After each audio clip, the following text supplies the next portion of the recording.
how to open business or launch a new company for foreign entrepreneurs or freelancer who are thinking, considering, their life in Mexico, and they don't want to be just retirees, but they want to be kind of active members of Mexican society. Yes. This is a complicated.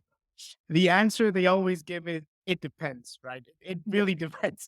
But it does apply to this question. It really depends on what you want to do, on the type of business that you have, the size of that business, and what the tax exemptions of the legal proceedings of opening that type of business and regulation in Mexico. So I'm going to divide the answer into three main categories. The first one of them is the type of legal entity that you want to have here.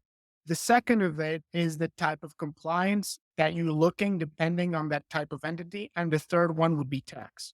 I think these are the most important things.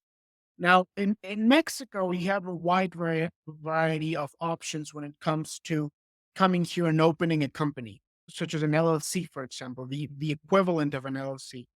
The name for this is Sociedades Mercantiles, right? And you actually have a couple of them. You have, and I'm going to say it in Spanish, and I apologize if anyone just knows Spanish quite well, but you basically have six of them, which is the Sociedad en Nombre Colectivo, which is this kind of community owned type of business. You have the Sociedad en Comandita Simple, which no one uses. Don't spend your time there. You have the Sociedad de Responsabilidad Limitada, SRL. This is the second or third most common type of entity, and it's the equivalent of an LLC in Mexico. You have the Sociedad Anónima, which is the most common, it's an SA. Sociedad en Comandita por Acciones, which do not bother yourself on that one. And you got the cooperative, right? There's actually a cooperative society. This was the whole list. This was the hardest part of the answer.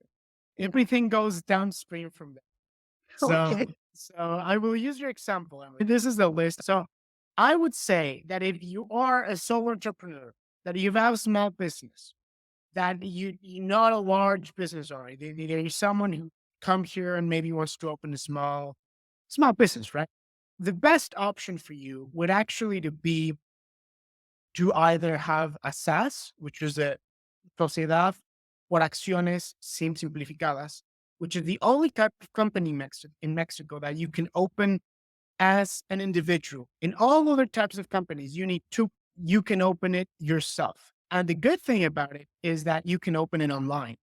You don't have to go through the process of going to a notario or someone that is, middleman. You could register this type of entity yourself. And this was designed for small businesses to have legal security and other types of advantages when it comes to having their own business. Now, that's option one.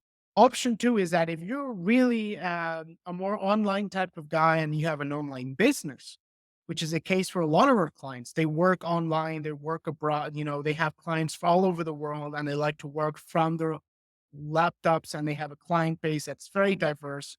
And a lot of the workforce is also abroad. You might want to consider a SAPI, Sociedad Anónima Promotora de Inversión.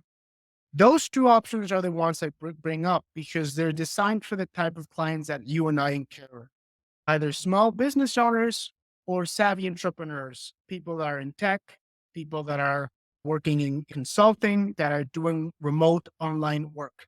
So those options I think would be the best. But Now, sorry, you need to be a resident. You should have them yes, residence before. well, yes and no. You can open an entity in Mexico without being a resident. You can open an entity in Mexico by only having your RFC. Now, the catch in this is although you might not be uh, an immigration resident, so to say, you could be a tax resident. So you need to go to the SAT, to the Mexican IRS, and you need to get your RFC. And with that, and your e-firma and all of those things that come with the RFC, and with that, you can start a company. And so that's it. Now, if of course you feel that that is very complicated in terms of having an entity here in Mexico, because Then the second part of my answer would be compliance. And that is not a small thing. You do have to worry about local regulations, labor laws, environmental regulations, etc. And the third one is taxes.